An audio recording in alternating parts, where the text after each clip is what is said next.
Kinuha ni Jordan ang kanyang cellphone, tinawagan si Salvatore. Paumanhin, hindi available ang numerong na-dial mo. Pakisubukang muli sa ibang pagkakataon. Kumunot ang noo ni Jordan. Bakit walang anumang balita tungkol kay Salvatore mula nang simulan niyang subaybayan si Victoria? Nadiskubre kaya siya at napatay ng mga tauhan ni Jemmy? Si Salvatore ay isa sa mga pinapaboran na subordinate ni Jordan. Marami siyang nagawa para kay Jordan. Kung pinatay ni Jemmy si Salvatore, hinding-hindi siya bibitawan ni Jordan. Sa sandaling ito, biglang lumabas ang pangalan ni Tim sa telepono ni Jordan. Tinatawagan niya si Jordan. "Hello, Tim, ano ang problema?" Sinagot naman agad ni Jordan ang tawag. Dahil pinapunta niya si Tim para hanapin si Salvatore. "Dapat may balita." "Mr. Jordan, nahanap ko si Salvatore." Tuwang-tuwa si Jordan. "Nasaan siya?" Sabi ni Tim, nasa Pilipinas siya pero nakakulong siya sa kulungan. "Mr. Jordan, hindi ko siya madalaw. May mga koneksyon ka ba rito na makakapagligtas kay Salvatore?" Nakulong sa kulungan. Noon lang naunawaan ni Jess kung bakit hindi niya makontak si Salvatore sa nakalipas na panahon. "Ipadala sa akin ang lokasyon at hintayin mo ako doon. Malapit na ako." Pagkatapos ibaba ang tawag, inutusan ni Jordan si Dragon. "Pumunta ka sa Pilipinas." Agad na pumasok si Zephyr 3 sa stealth mode at lumipad patungo sa Pilipinas. Makalipas ang 1-0 oras, dumating si Jordan sa Pilipinas. Nakatayo si Tim sa isang open space at pinanood si Jordan na lumalabas sa hangin. Natigilan siya. "Ae! Ae! This is an invisible plane. Ae, this is too awesome. Mr. Jordan, para kang lumabas sa isang magic portal." Hindi napigilan ni Tim ang daldal. Sa sandaling ito, isang pamilyar na figura ang bumangga. "Mr. Jordan." Si Salvatore iyon. Habang lumilipad sila, pinagamit ni Jordan ang kanilang mga koneksyon para mailabas si Salvatore sa bilangguan. Nagulat din si Tim. "Ae! Salvatore! Nasa labas ka?" "Pumunta ako sa kulungan para bisitahin ka sa umaga, pero hindi man lang ako pinayagan ng mga tao doon."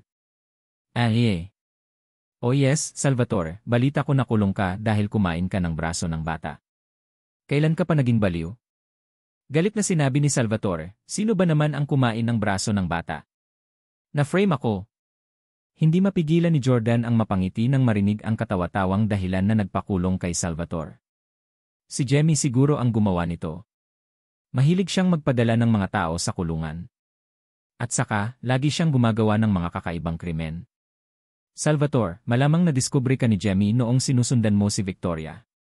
Napabuntong hininga si Salvatore. "Buntong hininga dahil kapatid mo siya, hahayaan ko na. Kung sino pa ang naglalaro sa akin ng ganito, siguradong isettle ko ang score sa kanila." Naramdaman ni Jordan na naging napakabait ni Jemmy kay Salvatore. At least, hindi niya ito pinatay o napilayan. Ipinakulong lang niya ito dahil sa isang kakaibang krimen. Huwag na nating pag-usapan yon. "Salvatore, sabihin mo sa akin. Ano ang natuklasan mo nang hilingin kong sundan mo si Victoria?" tanong ni Jordan. Nagmamadaling sumagot si Salvatore. "Noong araw na yon sa kabisera, pagkalabas ko ng hotel, sinundan ko ang sasakyan ni Victoria sa buong bayahe.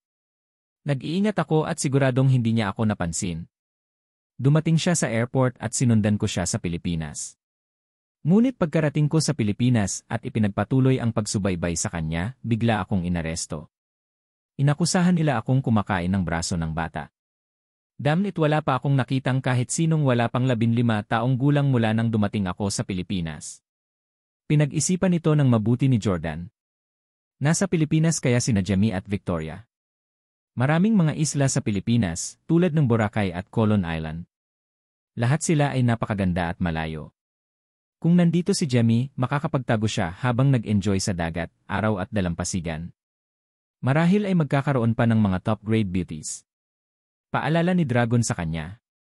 Nagpadala si Chimera ng isang tao upang maghanap sa Pilipinas 2 araw na ang nakakaraan, ngunit wala silang nakita. Kumunot ang noo ni Jordan. Alam niyang nakatutok si Jess sa rehiyon ng Southeast Asia. Dahil hindi mahanap ni Jess si Jemmy dito, hindi rin magkakaroon ng maraming resulta sina Jordan at Dragon. Sa sandaling ito, biglang sinabi ni Salvatore, "Mr. Jordan, may nakita akong tao sa airport." "Weh! Nabuhayan ng loob si Jordan sa nasasabik na ekspresyon ni Salvatore. Hindi maraming tao ang makapagpapasaya kay Salvatore. Masiglang sinabi ni Salvatore, "Miss Emily." "Emily?" Nataranta si Jordan. "Sinasabi mong sabay na lumitaw sina Emily at Victoria. Kung ganoon, baka kasama ni Emily si Victoria. Malamang alam niya kung nasaan siya." Naalala ni Jordan ang reaksyon ni Emily matapos mawala si Victoria.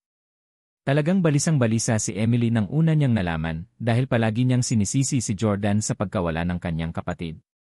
Noon, madalas na tumatawag si Emily kay Jordan at nagpapadala sa kanya ng maraming mensahe na nagtatanong kung alam niya ang tungkol sa kinaroroonan ng kanyang kapatid.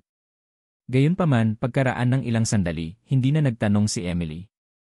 Sa totoo lang, medyo matagal na rin simula nang makipag-ugnayan si Emily kay Jordan. Si Victoria ay mahal na kapatid ni Emily at sinisi niya si Jordan sa kanyang pagkawala. Biglang titigil si Emily sa panggugulo kay Jordan. Ang tanging posibleng dahilan ay alam niya kung nasaan si Victoria. Kung tutuusin, baka kasama pa niya si Victoria ngayon. Smack! Nasapo ni Jordan ang kanyang noo. Damn it! Hindi ko napansin ang pagbabago sa ugali ni Emily. Ang tagal na niyang hindi nagtanong sa akin tungkol kay Victoria. At saka, lalo siyang naging walang pakialam. Paulit-ulit niyang pinopost ang lahat ng klase ng gourmet food photos sa kanyang social media account at mukhang napakasaya. Dapat napansin ko ang biglaang pagbabago niya. Kung alam ni Emily kung nasaan sina Victoria at Jemmy, magiging mas madali ang misyon na ito. Hindi makontak ni Jordan sina Victoria at Jemmy, pero makontak niya si Emily. Basta sinundan niya si Emily, mahahanap niya sina Jemmy at Victoria. Bumalik na tayo sa eroplano. Bumalik si Jordan sa jet at hiniling kay Dragon na i-on ang tracking program. Hanggat sinagot ni Emily ang tawag ni Jordan, malalaman niya ang lokasyon nito. Matapos matukoy ang kanyang lokasyon, maaaring lumipad si Jordan sakay ng kanyang stealth jet. Matapos ihanda ang lahat, tinawagan ni Jordan si Emily. Dumaan ang tawag, ngunit hindi sumasagot si Emily. Sinubukan ulit ni Jordan na tumawag, ngunit hindi sumasagot si Emily. Nasa trabaho ba si Emily? Tanong ni Tim. Baka natutulog siya. Sigurado akong napakaganda ni Miss Emily habang natutulog. Naglalaway si Salvatore habang nagpapanta siya. Makalipas ang kalahating oras, sa wakas ay nagreply si Emily ng isang mensahe. Emily, anong problema, Jordan? Busy ako kanina at hindi ko narinig ang tawag mo. Napangiti si Jordan habang binabasa ang mensahe. Sinadya niyang umiwas sa tawag ni Jordan. Natatakot ba siyang masubaybayan? Napakahusay. Kung ganoon nga, napatunayan lang na tama ang haka-haka ni Jordan. Kasama ni Emily si Victoria. Kung kasama ni Emily ang kanyang kapatid, mas madaling mahanap sina Jemmy at Victoria. Kung tutuusin, bata pa siya, bata at inosente. Siya ay tiyak na madaling dayain. Nag-message si Jordan, matagal na kitang hindi nakikita. Mag-video chat tayo. Mag-video chat ka. Haha, matagal ko nang hindi nakikita si Miss Emily. Masaya si Salvatore sa inaasam-asam. Gayunpaman, sumagot si Emily, video. Kalimutan mo na ito. Hindi komportable para sa akin dito. Mag-message na lang tayo. Paalala ni Tim kay Jordan. Mr. Jordan, naalala ko noon na mahilig mag-video call si Emily sa'yo. Ngayong tinatanggihan ka niya, dapat may tinatago siya. Baka kasama niya talaga si Mr. Jemmy. Akala din ni Jordan. Hindi maginhawa. Kailan nagkaroon ng hindi magandang panahon para kay Emily? Nagstay pa sa iisang hotel room noon sina Emily at Jordan. Maliban kung si Emily ay nakaupo sa banyo, walang dahilan kung bakit hindi siya maaaring makipag-video call kay Jordan. Sumagot si Jordan, bakit hindi? May kasama ka ba? Mabilis na sagot ni Emily. Kasama ko ang boyfriend ko. Magsiselos siya kung i-video call kita, haha. Boyfriend. Natigilan si Jordan. Kailan pa nagkaroon ng boyfriend si Emily? Nawawala ang kanyang kapatid at hindi alam ang kanyang kinaroroonan. Ang kanyang ama ay bumalik mula sa mga patay at hindi niya ito mahanap. Paano pa kaya siya sa mood na magka-boyfriend? Samantala, labis na nabalisa si Salvatore. Damn! May boyfriend na si Miss Emily. Hindi ito totoo.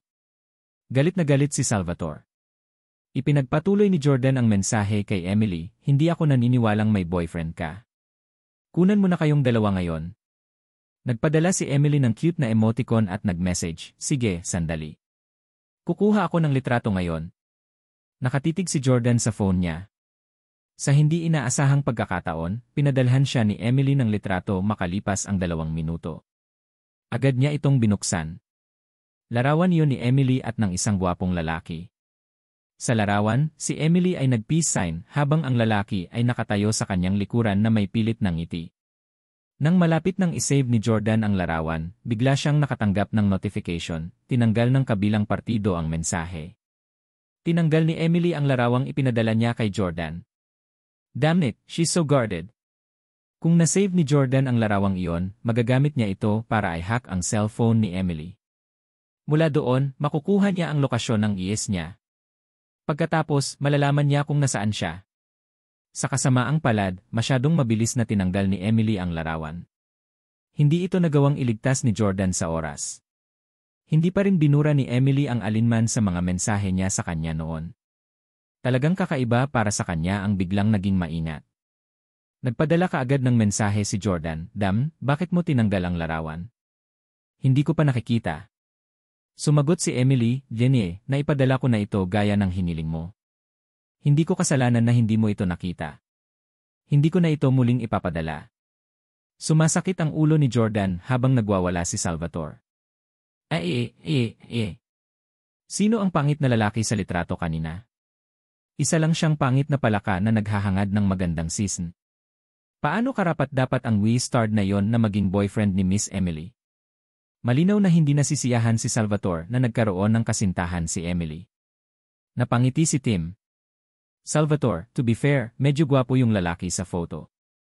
I think ikaw yung mas mukhang palaka, hahaha." Galit na inihagis ni Salvatore si Tim sa lupa. Kalokohan.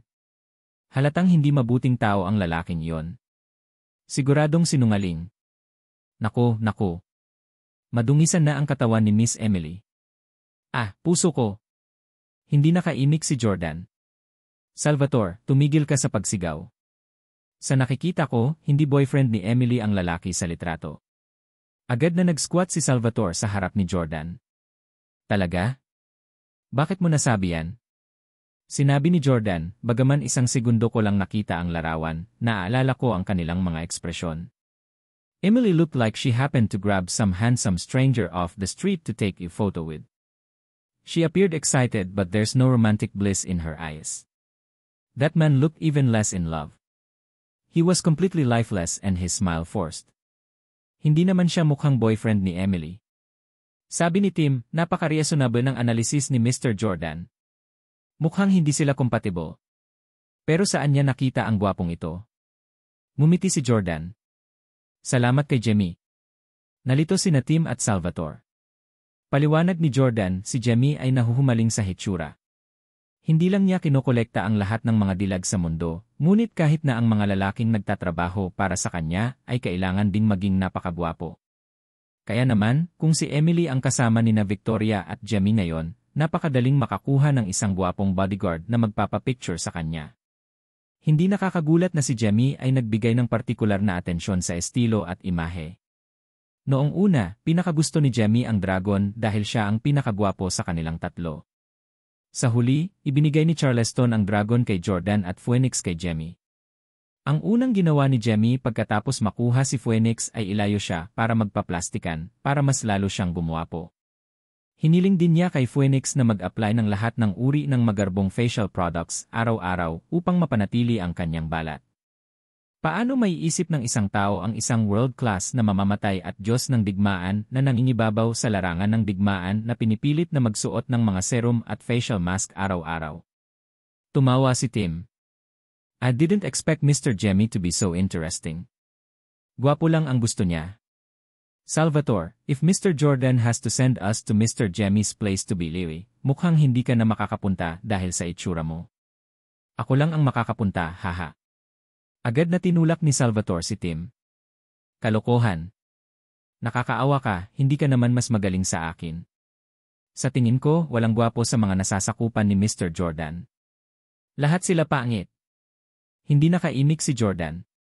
Biglang nalungkot si Jordan. Parehong may hitsura at lakas ang mga alipin ni Jemmy. Bukod kay Dragon, ang mga tauhan ni Jordan ay parang mga pangit na demonyo. Hindi iyon magagawa. Sa hinaharap, kailangan niyang bigyang pansin ang mga pagpapakita kapag nagre-recruit ng mga subordinates. Kung hindi, pagtatawanan siya ni Jemmy. Hindi inilantad ni Jordan si Emily. Sa halip, nag-message siya pabalik, "Sige, hindi ko kayo istorbohin kung ganoon. Tandaang magsagawa ng mga pag-iingat sa kaligtasan." Sagot ni Emily, "Alam ko." Sabik na sabik si Salvatore kaya tumalon siya. "Mr. Jordan, paano mo nasabi yan kay Miss Emily? Palihim mong pinahihintulutan siyang makipagtalik sa ibang lalaki. Babae mo siya." Napatulala si Jordan. "Paano si Emily ang aking babae? Huwag magbulalas ng kalokohan." Nag-pipe up din si Tim. "Tama na, Salvatore, itigil mo na ang pagmumura ng kalokohan." Noon pa man ay tinuturing ni Mr. Jordan si Emily bilang kanyang nakababatang kapatid. "Ang sinasabi mo ay parang niloloko ni Emily si Mr. Jordan." Giit ni Salvatore, "Kung may kasamang ibang lalaki talaga si Miss Emily, hindi ko alam kung ano ang isipin ng iba. Anyway, sa puso ko, mararamdaman ko pa rin na niloloko si Mr. Jordan. Kung kasama ni Emily ang kanyang kapatid, mas madaling mahanap sina Jamie at Victoria. Kung tutuusin, bata pa siya, bata at inosente. Siya ay tiyak na madaling dayain." Nag-message si Jordan, "Matagal na kitang hindi nakikita. Mag-video chat tayo." "Mag-video chat ka? Haha, matagal ko nang hindi nakikita si Miss Emily." Masaya si Salvatore sa inaasam-asam. Gayunpaman, sumagot si Emily, "Video? Kalimutan mo na ito. Hindi komportable para sa akin dito. Mag-message na lang tayo." Paalala ni Tim kay Jordan. "Mr. Jordan, naalala ko noon na mahilig mag-video call si Emily sa'yo. Ngayong tinatanggihan ka niya, dapat may tinatago siya. Baka kasama niya talaga si Mr. Jemmy." Akala din ni Jordan. Hindi maginhawa. Kailan nagkaroon ng hindi magandang panahon para kay Emily? Nagstay pa sa iisang hotel room noon sina Emily at Jordan. Maliban kung si Emily ay nakaupo sa banyo, walang dahilan kung bakit hindi siya maaaring makipag-video call kay Jordan.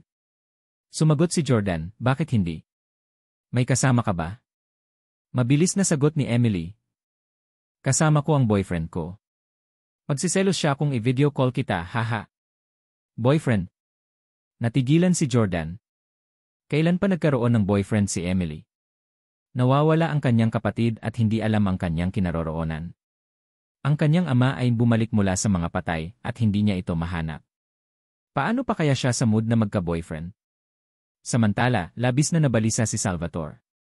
"Damn! May boyfriend na si Miss Emily." Hindi ito totoo." Galit na galit si Salvatore. Ipinagpatuloy ni Jordan ang mensahe kay Emily, "Hindi ako naniniwalang may boyfriend ka. Kunan mo na kayong dalawa ngayon." Nagpadala si Emily ng cute na emoticon at nag-message, "Sige, sandali. Kukuha ako ng litrato ngayon." Nakatitig si Jordan sa phone niya. Sa hindi inaasahang pagkakataon, pinadalhan siya ni Emily ng litrato makalipas ang 2 minuto. Agad niya itong binuksan. Larawan iyon ni Emily at ng isang gwapong lalaki. Sa larawan, si Emily ay nag-peace sign habang ang lalaki ay nakatayo sa kanyang likuran na may pilit ng ngiti. Nang malapit nang isave ni Jordan ang larawan, bigla siyang nakatanggap ng notification, tinanggal ng kabilang partido ang mensahe. Tinanggal ni Emily ang larawang ipinadala niya kay Jordan. Damn it, she's so guarded. Kung nasave ni Jordan ang larawang iyon, magagamit niya ito para i-hack ang cellphone ni Emily. Mula doon, makukuha niya ang lokasyon ng IS niya. Pagkatapos, malalaman niya kung nasaan siya. Sa kasamaang palad, masyadong mabilis na tinanggal ni Emily ang larawan. Hindi ito nagawang iligtas ni Jordan sa oras. Hindi pa rin binura ni Emily ang alinman sa mga mensahe niya sa kanya noon. Talagang kakaiba para sa kanya ang biglang naging maingat. Nagpadala kaagad ng mensahe si Jordan, "Dam, bakit mo tinanggal ang larawan? Hindi ko pa nakikita." Sumagot si Emily, "Jenny, naipadala ko na ito gaya ng hiniling mo. Hindi ko kasalanan na hindi mo ito nakita. Hindi ko na ito muling ipapadala." Sumasakit ang ulo ni Jordan habang nagwawala si Salvatore. Sino ang pangit na lalaki sa litrato kanina? Isa lang siyang pangit na palaka na naghahangad ng magandang season. Paano karapat-dapat ang we-starred na yon na maging boyfriend ni Miss Emily? Malinaw na hindi nasisiyahan si Salvatore na nagkaroon ng kasintahan si Emily. Napangiti si Tim. Salvatore, to be fair, medyo gwapo yung lalaki sa photo. I think ikaw yung mas mukhang palaka, hahaha. Galit na inihagis ni Salvatore si Tim sa lupa. Kalokohan. Halatang hindi mabuting tao ang lalaking yon. Siguradong sinungaling. Naku. Madungisan na ang katawan ni Miss Emily. Ah, puso ko. Hindi nakaimik si Jordan. Salvatore, tumigil ka sa pagsigaw. Sa nakikita ko, hindi boyfriend ni Emily ang lalaki sa litrato. Agad na nag-squat si Salvatore sa harap ni Jordan. Talaga? Bakit mo nasabi yan? Sinabi ni Jordan, bagaman isang segundo ko lang nakita ang larawan, naaalala ko ang kanilang mga ekspresyon. Emily looked like she happened to grab some handsome stranger off the street to take a photo with. She appeared excited but there's no romantic bliss in her eyes. That man looked even less in love. He was completely lifeless and his smile forced. Hindi naman siya mukhang boyfriend ni Emily. Sabi ni Tim, napaka-reasonable ng analysis ni Mr. Jordan. Mukhang hindi sila compatible. Pero saan niya nakita ang gwapong ito? Ngumiti si Jordan. Salamat kay Jemmy. Nalito sina Tim at Salvatore. Paliwanag ni Jordan, si Jemmy ay nahuhumaling sa hitsura. Hindi lang niya kinokolekta ang lahat ng mga dilag sa mundo, ngunit kahit na ang mga lalaking nagtatrabaho para sa kanya ay kailangan ding maging napakagwapo. Kaya naman, kung si Emily ang kasama ni na Victoria at Jemmy ngayon, napakadaling makakuha ng isang gwapong bodyguard na magpapapicture sa kanya.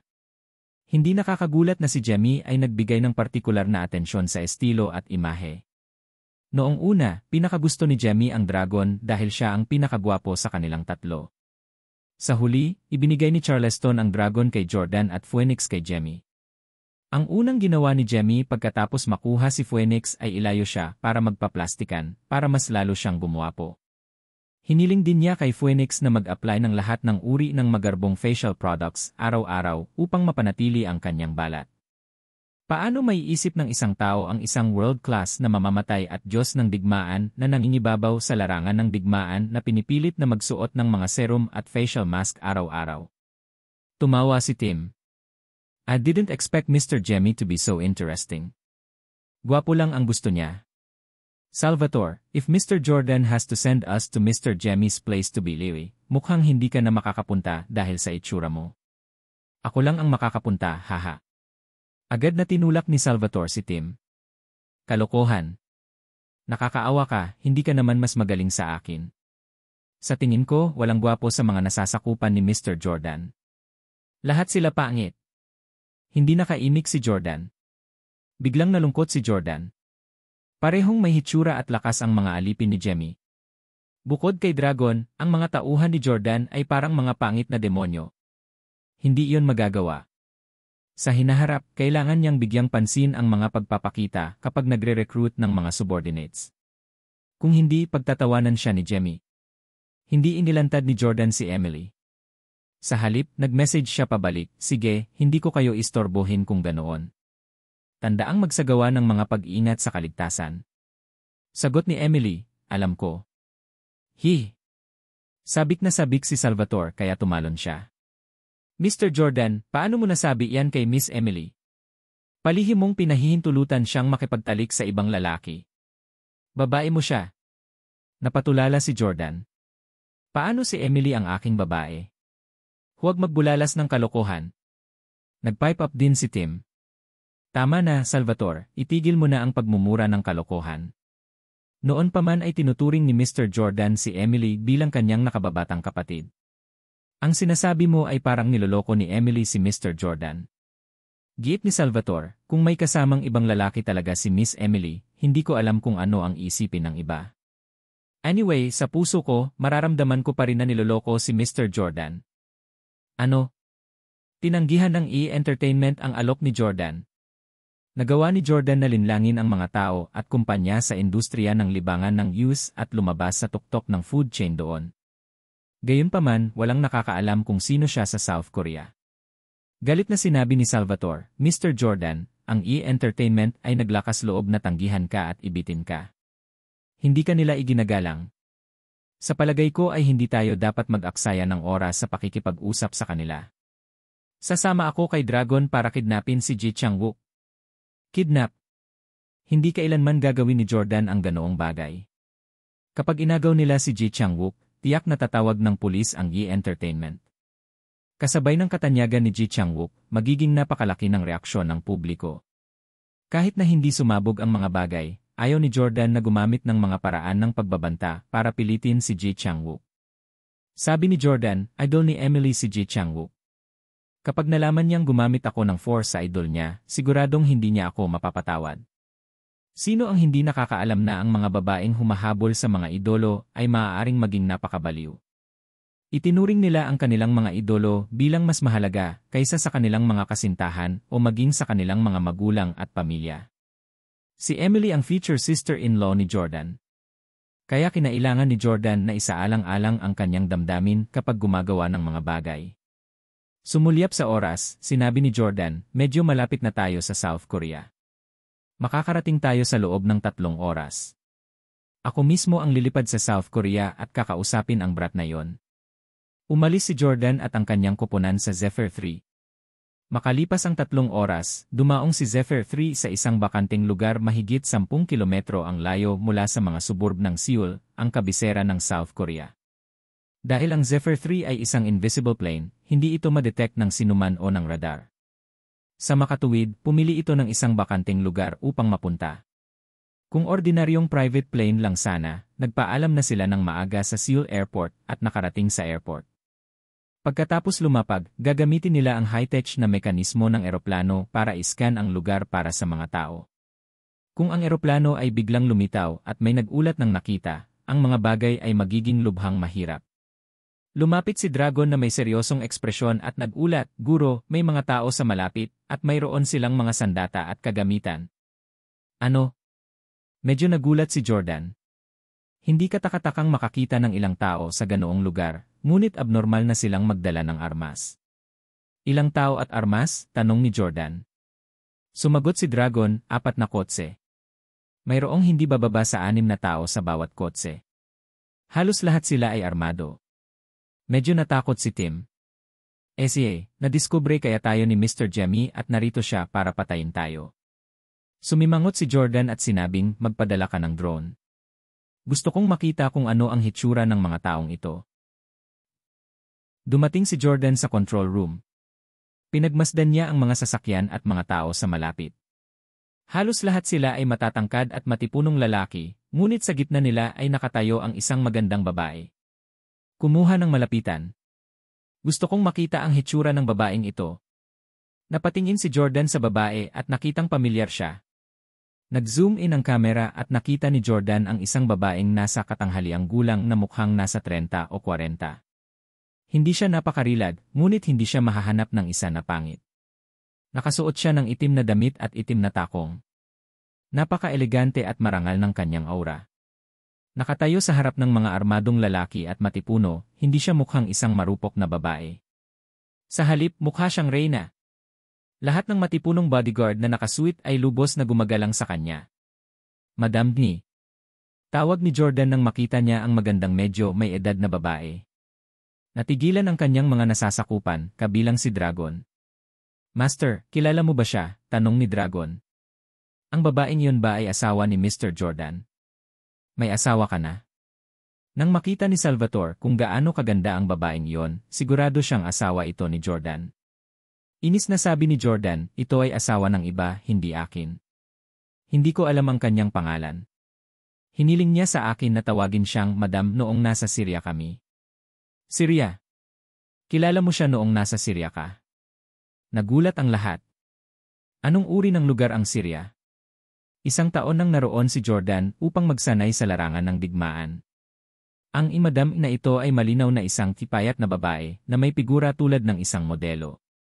Kaya niyang maglakad sa runway, ngunit hindi siya makalaban.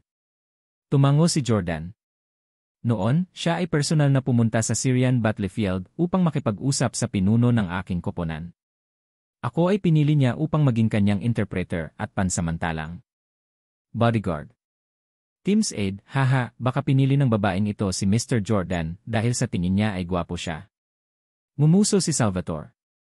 SCI, ang babaeng ito ay gustong magnakaw ng duyan.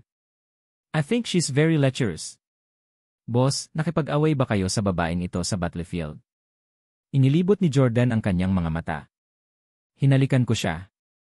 Oh eh. Agad namang tumango sina Tim at Salvatore. Maging si Dragon ay nagbigay ng maliit na ngiti. Nakaramdam ng kaunting awkward si Jordan habang inaalala ang nangyari sa larangan ng digmaan 3 taon na ang nakararaan. Sa totoo lang, natulala si Jordan sa babae sa unang pagkakataon na nakita niya ito. Noong panahong iyon, 3 buwan nang nagsasanay si Jordan sa larangan ng digmaan. 3 buwan na siyang walang nakitang babae. Ang pakiramdam na iyon ay katulad ng mararamdaman ng isang taong hindi kumakain ng karne sa loob ng 3 buwan pagkatapos kumain ng steak. Noong unang nakita ni Jordan ang Madam na ito, ganoon din ang estilo ng pananamit niya. Hindi siya nagsuot ng mahabang manggas, pantalon o praktikal na damit dahil lang sa napunta siya sa ganitong magulong lugar. Pagtingin sa mahabang legs ni Madam, inamin ni Jordan na may mga disenyo siya sa babaeng ito noon. Sa oras na yon, hindi pa dinadala ni Jordan si Lauren. Higit 3 buwan na niya itong hawak. Gayunpaman, ang babaeng ito ay may marangal na katayuan. Bodyguard lang niya si Jordan. Wala man lang siyang karapatang hawakan ang kamay niya. At saka, maraming bodyguard ang babaeng ito. Walang pagkakataon si Jordan na makasama siya ng mag-isa. Tiningnan ni Tim ang maganda at kawili-wiling babae sa video at napalunok. Nagtataka niyang tanong, Mr. Jordan, paano mo siya nagawang halikan? Sabihin mo sa amin.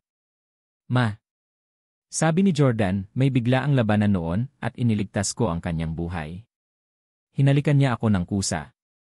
It was a form of gratitude. There's nothing special about it, don't think too much. This woman is not simple. She's not someone that ordinary people can control.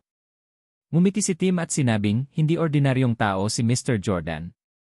Ngumiti si Jordan at tumingin sa Madam sa screen.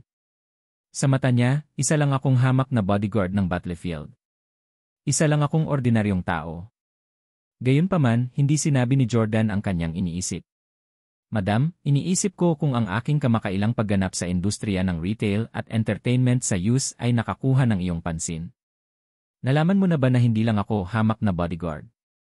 Kung tapat siya sa sarili, medyo nasasabik si Jordan na makilala muli ang babaeng ito. May masasakit na sinabi ang babaeng ito minsan. Kanya. Noong panahong iyon, sa larangan ng digmaan ng Syria, nanatili si Jordan sa tabi niya sa loob ng 3 araw, pinoprotektahan siya at nagbahagi ng karanasan sa buhay at kamatayan ng magkasama. Noon, nagtatago sila sa tubig sa ilalim ng isang lambak. Ito ang pinakaromantikong lugar sa kabuuan ng 100 milyang radius. Upang ipahayag ang kanyang pasasalamat, hinalikan ni Madam si Jordan. Walang tao sa paligid. Nagustuhan ni Jordan ang babaeng ito kaya gusto nitong makasama pa. Gayunpaman, tinanggihan siya ni Madam. Hindi ka karapat-dapat na makipagtalik sa akin. Kung gusto mong matulog sa akin, hanapin mo ako kapag mas malakas ka at mas makapangyarihan. Hihintayin kita sa seal. Naalala pa ni Jordan ang kaakit-akit na ngiti ni Madam nang sabihin niya yon. Hindi niya sinabi sa kanya ang tunay niyang pagkatao. Hindi niya alam na siya ay mula sa pamilya Steele at pumunta sa larangan ng digmaan upang magsanay. Hindi siya isang ordinaryong sundalo. Marahil, hindi siya tatanggihan ng magandang babaeng ito kung alam niya yon. Ngumiti ng pilyo si Salvatore. Mr. Jordan, gusto mo bang bumaba at batiin ang matandang manliligaw mo? Sabi ni Tim, bakit hindi na lang natin ay deactivate ang invisibility mode ng Zephyr 3? Hindi sila bagay sa atin. Kung makakita si Madam ng napakagandang stealth jet, siguradong magkukusa siyang mag-book ng room sa pinakamagandang hotel sa Seoul para hintayin ka ngayong gabi. Haha! Napangiti si Salvatore. Bakit sa hotel? Napakaraming kwarto sa Zephyr 3. Haha! Tumingin si Jordan kay Salvatore, hindi ba ikaw ang taga-suporta ni Emily? Kung isasama ko ang babaeng ito, kasama ang kanyang personalidad, ang sinumang karibal sa pag-ibig na isang banta sa kanya ay matatanggal. Hindi ka ba natatakot na papatayin niya si Emily? Nagseryoso kaagad si Salvatore. SCA, ganoon ba kalupit ang babaeng ito? Isang matamis na ngiti ang ibinigay ni Dragon. Ang babaeng ito ay nangangahas na makipagsapalaran sa larangan ng digmaan ng Syria. Paano siya magiging isang simpleng babae? Tumango si Jordan at sinabing maghintay tayo saglit. Gagawa tayo ng hakbang pagkatapos nilang umalis. Kaya lang, tahimik na naghintay si Jordan at ang iba pa sa lugar ng mahigit 20 minuto. Tinapos ni Madam at isang hindi pamilyar na lalaki ang kanilang pag-uusap. Umalis na sila. 10 minuto pagkatapos nilang umalis, lumabas ng eroplano sina Jordan at Salvatore at nagmaneho patungong E-Entertainment. Espesyal na kumuha si Jordan ng isang interpreter bago pumunta sa E-Entertainment. Actually, hindi naman ganoon kalala ang level ng English sa South Korea. Ngunit pagdating sa mahabang pag-uusap, may pagkakataon na maaaring mahirap makipag-usap ng maayos. Nagmaneho si Salvatore patungo sa gusali kung saan matatagpuan ang E-Entertainment. Tumingala si Jordan at nakita ang pangalan ng gusali at nakaramdam siya ng pamilyar. TrueTech Building. Bakit parang pamilyar ang pangalang ito? Sa tingin ko nakita ko na ito sa isang lugar noon, sabi ni Jordan. Pinaalalahanan siya ni Dragon, sa tingin ko ang gusaling ito ay kay Mr. Jess. Namulat ang realisasyon kay Jordan. Oh, tama. Binili ni Jess ang gusaling ito. Gayunpaman, pagmamay-ari namin ng asawa ko ang gusaling ito ngayon. Curious na tanong ni Tim, bakit? Sabi ni Jordan, pinayagan kami ng kapatid ko na pumili ni Loren ng ilang asset niya na ililipat sa amin. Pinili ni Loren ang 15 sa kanila. Isa sa mga iyon ang gusaling ito. Mr. Jordan, maganda ang pakikitungo sa iyo ng iyong kapatid, naiinggit na sabi ni Tim. Idinagdag ni Salvatore, damn, Mr. Jess is so generous. I think this building is worth at least a few $100 million, right? Nagtanong si Dragon, sa tingin mo ba ay mahalaga kay Mr. Jordan ang ilang daang milyong dolyar? Sabi ni Tim, hindi mo masasabi yan. Kahit napakayaman ni Mr. Jordan, kung pag-aari ng iba ang gusaling ito, baka hindi nila ito payag na ibenta kahit magkano ang halaga nito. Sabi ni Jordan, sige, akyat na tayo. Sumakay sila sa elevator papunta sa unang palapag ng E-Entertainment, kung saan tinanggap sila ng isang magandang service staff. May appointment ka ba? Tanong ng babaeng may katangi-tanging makeup. Bilang tugon, sinabi ni Jordan, nakausap ko ang presidente ng iyong kumpanya kanina, ngunit hindi ko siya makontak ngayon. Nasa opisina ba siya? May pag-uusapan ako sa kanya. Sinabi ng receptionist, pasensya na, wala sa opisina ang aming presidente. Pakiiwan ang iyong numero ng telepono at pangalan. Kukontakin ka namin. Muli. Paalisin ba niya si Jordan at ang mga tauhan niya ng ganoon lang? Hindi napigilan ni Salvatore na sabihin, lumabas kami ng eroplano mula sa Pilipinas. Gusto mong mag-iwan kami ng numero ng telepono at maghintay ng balita. Kilala mo ba kung sino ito? Ang presidente ng A-Films. Siya ang pinakamakapangyarihang tao sa industriya ng entertainment sa VS. Kunin si President Song na lumabas at makita kami. Nagsali ng interpreter at hindi makapaniwalang tumingin kay Jordan ang magandang receptionist, ikaw ang presidente ng pinakamalaking kumpanya sa industriya ng entertainment sa VS. Tumango si Jordan. Sabi ng receptionist, you must be joking. You're so young, you don't look like a president at all. Are you fans of our company's artists and are here to sneak peek? Galit na galit si Salvatore. Kalokohan. Fan kami ng mga artista mo.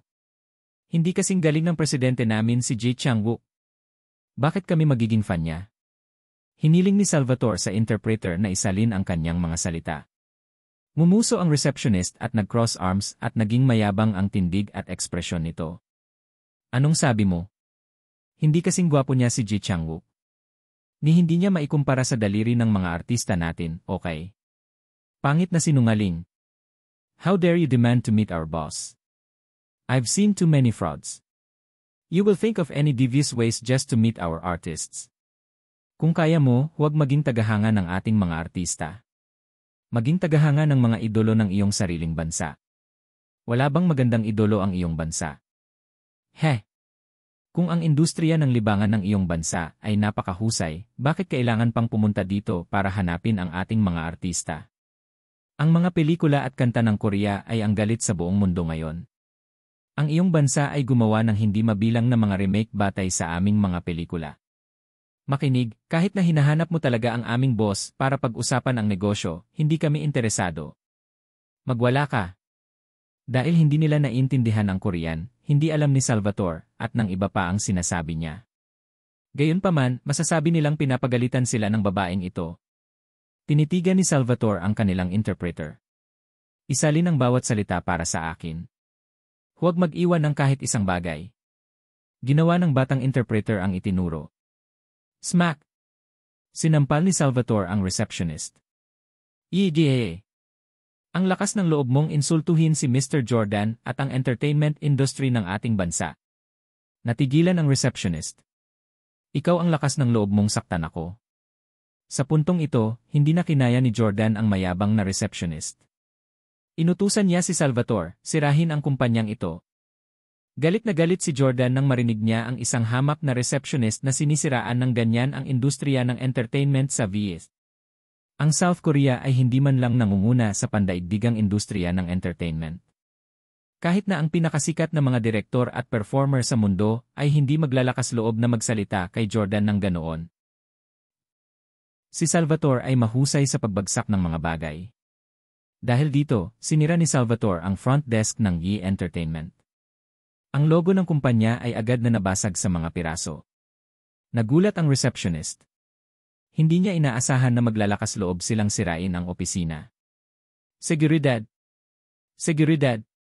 Mabilis na tinawag ng receptionist ang security ng gusali. Maya-maya, sumugod ang ilang matipunong security guard na nakauniporme. Mabilis na sinabi ng receptionist, tigilan mo na sila. Mga huligan sila mula sa VIA. Gusto nilang makita ang mga artista natin at sisirain nila ang opisina kapag hindi natin ito payagan. Pakisuyo sila. Tawagan ang pulis at ipadala sila sa istasyon ng pulis. Agad na kinuha ng security guard ang kanyang batuta at naglakad patungo sa Salvatore. Sumigaw ang security guard ng "stop" sa Korean. Ang interpreter ay sumigaw kay Salvatore nang may pag-aalala, sinabi ng security guard na huminto ka. Tiningnan ni Salvatore ng masama ang dalawang security guard. Si Mr. Jordan lang ang makakapagsabi sa akin na huminto. Sino sa tingin nila? How dare they try and stop me? I will smash up this place if I feel it. Natigilan ang interpreter. Sinabi ni Jordan, sabihin sa security na ako ang may-ari ng gusaling ito. Lahat ng bagay sa gusaling ito ay pag-aari ko, kasama na sila. Nagsalin ang interpreter para sa mga security guard. Nang marinig ito ng receptionist, sinabi niya sa security officer, huwag mong pakinggan ang kanyang kalokohan.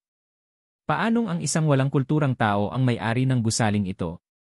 Kung sino ang may-ari ng gusaling ito ay dapat bilyonaryo. Mukha ba siyang bilyonaryo?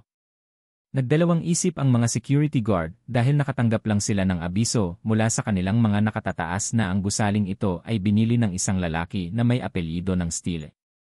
Sa katunayan, pinaalalahanan pa niya ang mga ito na maging alerto.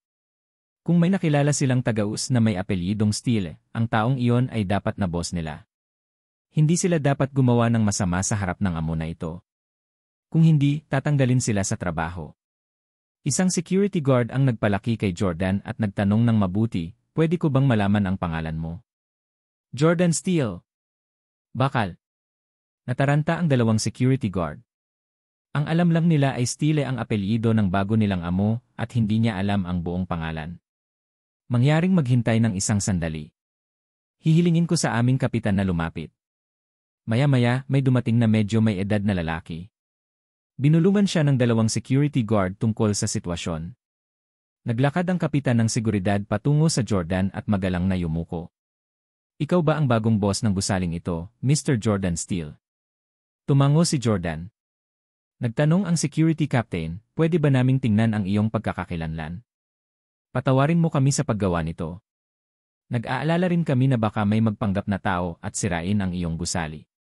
Hindi naisip ni Jordan na patunayan ang kanyang pagkakakilanlan sa kanyang mga empleyado at ipinakita ang kanyang pasaporte sa kapitan ng seguridad. Nang makita ito ng security captain ay agad siyang yumuko ng 90 degrees. Maligayang pagdating, Mr. Steele. Mangyaring huwag mag-atubiling suriin ang iyong gusali. Namutla rin sa takot ang dalawang security guard na unang dumating. Buti na lang at wala silang ginawa ngayon, kung hindi ay matatapos na sila. Maligayang pagdating, Mr. Steele. Sabay na sabi ng dalawang security guard. Natigilan ang receptionist. Siya ba talaga ang may-ari ng gusaling ito? Napatingin si Jordan sa babae. Nirentahan ng kumpanya mo ang gusali ko, ngunit tumanggi akong pasukin. Naniniwala ako na kailangan mong lumipat ng lokasyon. Kunin ka agad ang presidente mo rito, kung hindi, sisirain ko ang kumpanya mo. Hindi naglakas loob na sumuway ang receptionist. Yes, Mr. Steele, tatawag na ako ngayon. Please calm down. I'm very sorry for what happened. Ang ugali ng receptionist ay bumuti ng husto matapos mapagtanto ang pagkakakilanlan ni Jordan. Para sa mga taong nagtatrabaho sa klase, ang mga malalaking putok tulad ni Jordan ay maaaring magpaputok sa kanila sa isang salita lamang kung sila ay nakakasakit sa kanya. Baka hindi na sila makakuha ng magandang trabaho habang buhay.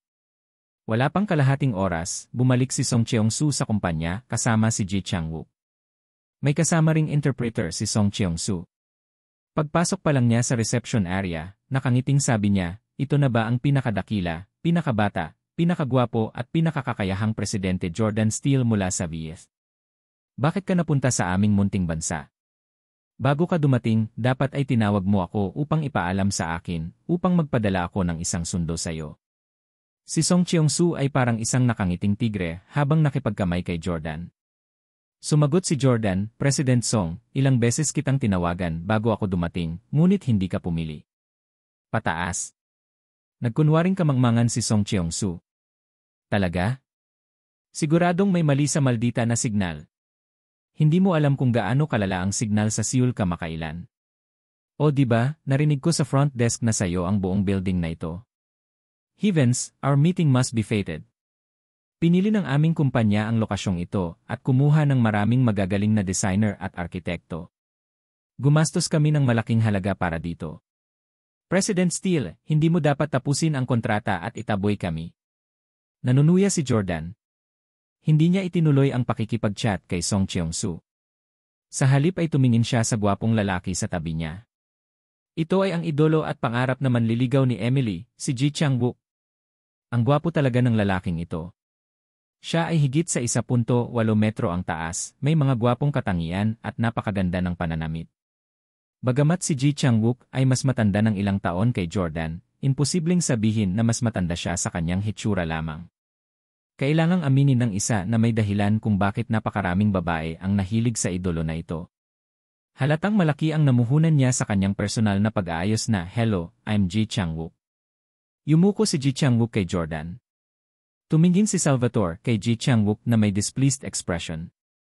Pinayagan ka ba ni Mr. Jordan na magsalita? Sisi, bakit kailangang mag-makeup ang isang matandang tulad mo? Si Emily ang diyosa ni Salvatore. Alam niyang hindi siya sapat para kay Emily, kaya laging umaasa siyang pakasalan siya ni Jordan. Kaya hindi sana magrereklamo si Salvatore kung pinakasalan ni Jordan si Emily. Kung sino pa man yun, siguradong tututol siya. Dahil dito, labis na nagsiselos si Salvatore na nagustuhan ni Emily ang idolo na ito. Salvatore, huwag kang bastos, paalala ni Jordan sa kanya. Ayaw niyang isipin ng mga South Korean na ito na sila ay mga taong walang kultura. Napatingin si Jordan kay Ji Chang-wook.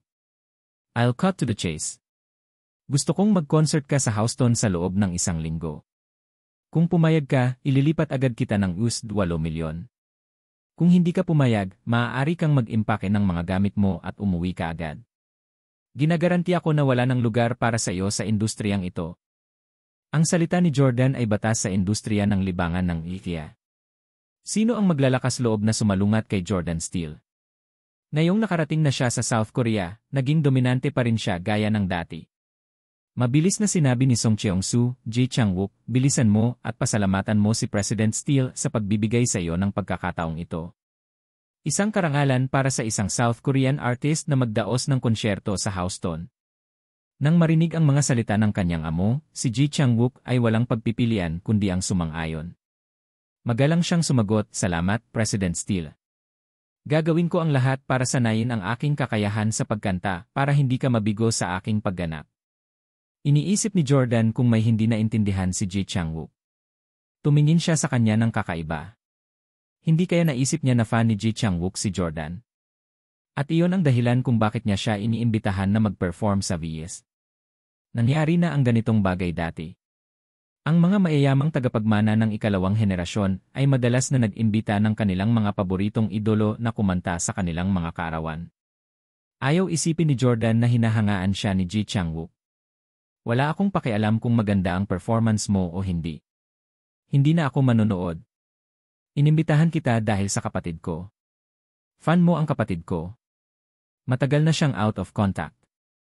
Gusto kitang gamitin para tulungan akong mahanap siya. Kaya hindi ang performance ng concert ang main point. Your mission is to install tracker on Loa's sister's cellphone. Hindi binalak ni Jordan na magpakita ng kanyang sarili matapos maakit si Emily. Binalak niyang kunin si Ji Chang-wook na palihim na magtanim ng tracking device sa telepono ni Emily. Sa ganitong paraan, masusubaybayan niya si Emily kapag bumalik ito para makilala sina Victoria at Jamie. Sandaling nag-alinlangan si Ji Chang-wook bago pumayag. Sobrang pagmamahal ni President Steele sa iyong nakababatang kapatid, tiyak na tutulong ako. Ikaw. Di nagtagal, mabilis na inanunsyo ng E! Entertainment na ang kanilang artista, si Ji Chang-wook, ay magdaraos ng isang konsyerto sa Houston sa susunod na linggo. Upang ipaalam kay Emily ang balita sa lalong madaling panahon, nagbayad pa si Jordan ng pera upang palakasin ang online na anunsyo sa mga search engine sa internet at social media na ginagawa itong trending na paksa. Ang Dreams Entertainment, ang subsidiary ng E! Entertainment, ang mamamahala sa ticketing.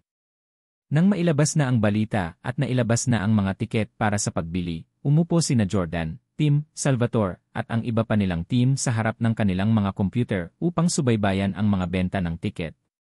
Dahil kailangang gamitin ng mga mamimili ang kanilang tunay na pangalan para makabili ng kanilang mga tiket, malalaman kaagad ni Jordan kapag binili ni Emily ang kanyang mga tiket. Upang maiwasan ang mga scalper o mga tagahanga ni Ji Chang-wook na agawin ang lahat ng mga tiket, sadyang itinaas ni Jordan ang presyo ng tiket sa hindi makatwirang halaga. Halimbawa, ang mga tiket na karaniwang nakapresyo sa US$20 ay ibinebenta sa halagang US$200. Ang mga VIP ticket na karaniwang nasa presyong US$200 ay ibinebenta sa US$2,000. Sa ganitong paraan, kahit na alam ni Emily ang tungkol sa konsyerto sa huling minuto, makakabili pa rin siya ng mga tiket.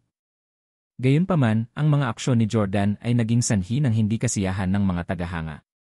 Maraming netizens ang nagreklamo at nagtatanong kung sulit ba si Ji Chang-wook sa ganoong kataas na presyo ng tiket. Lalong uminit ang online arguments sa pagitan ng netizens at hardcore fans. 7:00 ng gabi. Biglang tuwang-tuwa si Salvatore. Mr. Jordan. Kakabili lang ni Miss Emily ng VIP ticket na nagkakahalaga ng US$2,000. Mumiti din si Tim. Haha, nahulog si Emily sa bitag natin. Sa isang linggo, masusundan natin siya at matagumpay na mahanap sina Victoria at Mr. Jamie. Mumiti din si Jordan. Walang halaga ang US$2,000 kay Emily. Alam kong bibili siya ng ticket. Pinuri rin ni Dragon, Master, talagang kahanga-hanga ka. Matagal nang naghahanap si Mr. Jesse, ngunit wala siyang makitang anumang mga pahiwatig. Nakagawa ka ng napakahusay na pag-unlad sa loob ng wala pang isang araw. Nanatiling mapagpakumbaba si Jordan. Hindi niya sinusubukang patunayan na mas magaling siya sa kapatid niya. Hindi mo masasabi yan. Kung tutuusin, kilala ko si Emily. Kung hindi kasama ni Victoria si Jamie, hindi ko na mahahanap si Jamie. Anyway, ang lahat ay dapat maging low profile at manatiling nakatago. Kailangan nating hintayin na magpakita si Emily at pagkatapos ay sundan siya kapag umalis siya. Pagkatapos ay maaari nating malaman kung nasaan si Jamie at tapusin ang aking huling misyon. Sabay-sabay na sinabi ni Dragon, Salvatore at Tim, Sir. Sinabi ni Jordan sa kanyang sarili, Victoria, magkita na lang tayo. Makalipas ang isang linggo. Houston, White Oak Music Hall. Matapos mabili ni Emily ang kanyang VIP ticket, bumalik sa normal na antas ang mga presyo ng ticket. Sumugod din ang ibang fans para bumili ng ticket. Noong gabing iyon, puno ng tao ang venue. Hindi nakakagulat na sikat si Ji Chang-wook dito. Ji Chang-wook! Ji Chang-wook! Ji Chang-wook! 10,000 tagahanga ang sabay-sabay na sumigaw, kasama na si Emily. Nakasuot ng pink na dress si Emily at nakaupo sa VIP seat sa unang row. May hawak siyang cardboard sign at winawagayway yon. Wow, ang ganda ni Miss Emily. Sa likod ng entablado, pinanood ni Salvatore ang mga surveillance camera at labis na nasasabi. Tinukso siya ni Tim. Salvatore, anong klaseng mata meron ka? Napakadilim pero nakikita mo pa rin si Emily. Ginawa ang concert sa gabi at pinatay ang mga ilaw sa audience area. Imposibleng makakita ng anumang bagay ng malinaw. Sumagot si Salvatore, ngayon lang, isang sinag ng liwanag ang tumama sa mukha ni Miss Emily. Kamukha niya mismo ang diyosa ng buwan, napakaganda. Tahimik na nakaupo si Jordan, inaabangan ang pakikipag-ugnayan nina Emily at Ji Chang-wook. Ayon sa plano, si Ji Chang-wook ay pipili ng isang miyembro ng madla na kakanta sa entablado kasama niya sa huling bahagi ng konsyerto. At pipiliin ni Ji Chang-wook si Emily. Makalipas ang 2 oras. Hinawakan ni Ji Chang-wook ang mikropono at masayang sinabi, salamat sa sigla ng lahat. Ngayon, gusto kong pumili ng fan na makakasama ko sa entablado. Nang marinig ito, naghiyawan ang lahat ng fans. Naglakad si Ji Chang-wook patungo sa lugar kung nasaan si Emily at diretsong tinuro siya. Ang kagandahang ito, handa ka bang umakyat sa entablado at kantahan ako? Nagulat si Emily. Hindi niya akalain na siya ang pipiliin. Ako. Pangarap ng bawat fan na makasama sa entablado ng kanyang idolo. With that, hinila si Emily papunta sa stage at kumanta silang dalawa ng duet. Pagkatapos ng kanta, nagpatuloy si Ji Chang-wook sa pagtanghal sa entablado habang ang kanyang interpreter ay lumapit kay Emily. Hello, miss. Ang galing mo kumanta at ang ganda-ganda mo. Gusto ka ng artista namin at gusto kanyang i-add sa private social media account niya. Okay lang ba? Nagulat si Emily. Sure. Sinabi ng interpreter, pakibigay sa akin ang iyong cellphone at ilalagay ko ang kanyang pangalan sa profile. Agad na kinuha ni Emily ang kanyang cellphone. Siya ay ganap na hindi mapag-aalinlanganan habang ipinasa niya ang kanyang cellphone sa interpreter. Inayos ni Jordan ang maliit na pakikipag-ugnayan na ito sa interpreter. Habang ipinapasok ng interpreter ang impormasyon, lihim din siyang nagtanim ng isang tracking device sa cellphone case ni Emily. Pagkatapos nito, ibinalik ng interpreter ang telepono ni Emily sa kanya. Salamat! Nakatanim na ang tracking device. Ngayon, kailangan lang nilang sundan si Emily. Agad na binuksan ni Jordan ang tracking API sa kanyang telepono. Ipapakita ng API ang lokasyon ni Emily sa real time. Tagumpay! Ngayon, hinihintay na lang natin na bumalik si Emily sa Victoria at sa iba pa. Ang dragon ay naging mataimtim. Siguro kung tatanggihan ni Mr. Jemmy ang mga pagtatangka ni Mr. Jordan na ibalik siya. Kung ayaw ni Jemmy na bumalik kasama si Jordan, tiyak na sasabak sa matinding labanan ang dalawa. Napangiti si Tim. Dragon, natatakot ka ba kay Phoenix? Ngumuso ng masama si Dragon. Wala kang karapatang sabihin yan sa akin. Ang lakas ng Phoenix ay mas mababa sa akin. Kahit na sa pinakamasamang sitwasyon, makakaatras ako ng isang piraso. Pero para sa inyong dalawa, kapag nakatanaw siya sa inyo, mas mabuting ipagdasal ninyo ang inyong buhay. Napalunok si Tim. Napakalupit ba ni Phoenix? Samantala, hindi pinansin ni Salvatore ang babala ni Dragon dahil nakatutok pa rin ang mga mata niya kay Emily. Makalipas ang 1 minuto, biglang sumimangot si Salvatore. Mr. Jordan, hindi na bumalik si Miss Emily sa kanyang upuan pagkatapos niyang kumanta sa stage. Nagulat si Jordan. Oh!